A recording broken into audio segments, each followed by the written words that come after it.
Alright guys, I'm going to show you one of the drills we do to warm up, around the clock drill. Shows you the basic positions, excluding guard and turtle. And we just do this to warm our bodies up and to get used to being in these positions. So the first position we're going to start in is mount, Tate Shiho Gatame in Japanese. Remember the hallmarks of our mount. We have two types of mount. I'm not really going to go over them in specifics. We have high mount, where we're up top and we collapse his arms in. And we have low mount, where we're going to go down and sink our hooks in. For this drill here, around the clock drill, we still want to hold a good mount, so our chest is still going to go down, and our hands are still going to go wide in our airplane base. And we're pinching and squeezing his torso, so I stay nice and tight.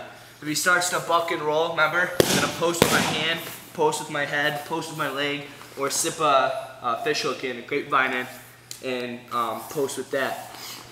Now when I start the around the clock drill, it's important to remember that I'm going to pick a dime-sized, quarter-sized spot in my chest and a quarter-sized spot on our opponent, or in this case, coach's chest. And that's, our chest is never going to move from here. We're going to stay, all of our weight's going to be on there, or we're just going to pivot, we're going to rotate on that, kind of like on an axis.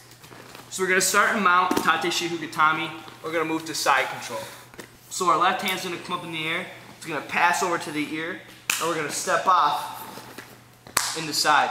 Now remember, the variations of side control, doesn't really matter which one we're going to do here, but hallmarks of it, our elbows are going to go to his ear, our knee to his other ear, and that's going to elevate our opponent's head. On this side, our knee's going to go to his hip, and our elbow to his hip, and we're going to squeeze. Now for myself, since I'm a smaller guy, I actually like to extend this back leg over here, just because I can add more weight into it. Now from side control, or what we call Yoko Shiho Gatame in Japanese, we're going to move to Keise Gatame, or scarf as the Brazilians call it. So my right hand, the hand that's closest to his legs, furthest away from his head, is going to raise up. I'm going to scoop his head. Now it's kind of hard to see because he doesn't have a head, but I'm coming under there and I'm scooping his head. Now I'm going to switch my hips. Now when I say switch your hips, it's all I mean is my back foot is becoming my front foot. I rotate out. So now I'm in the Keise Gatame, or scarf hold. I'm not going to go over the exact positions, how we hold scarf, but basically I'm underneath his head, I'm holding my hamstring, I'm rotating my feet up, making my toes active. I have to find a happy equilibrium. If I'm too forward, he's going to buck me. If I'm too forward, he's going to roll me. If I'm back, he can start doing mean things to his legs. So I want to find a nice happy equilibrium, nice spot of point of balance. And now realize my chest is still in that same spot right here. We're going to transition our body into north-south, or Kame Shiho Gatame. So I'm going to switch my hips again. So remember, I'm just bringing my back foot to my front foot. So this foot over here is going to walk over here. I'm going to slide. Now I'm in north-south, Kame Shiho Gatame. Now I'm going to go back. I'm going to go back to the same side I went on. So I came from this side, I'm going to go back to this side into reverse scarf, or Yako, or Ushiro Keise Gatame, or Yako Keise Gatame. So I'm switching my feet again. This back foot is now going to come in my front foot, and I'm just switching it out. Now it's the same spot, same way I hold scarf control. I have to find that happy point, happy balance point. I'm going to stay here. A lot of Brazilians will use this as like twister side control, they call it. I don't really sit here a lot unless I'm working some kind of crazy omoplata or something. But I just use this as a transition move to move ourselves back up to mount.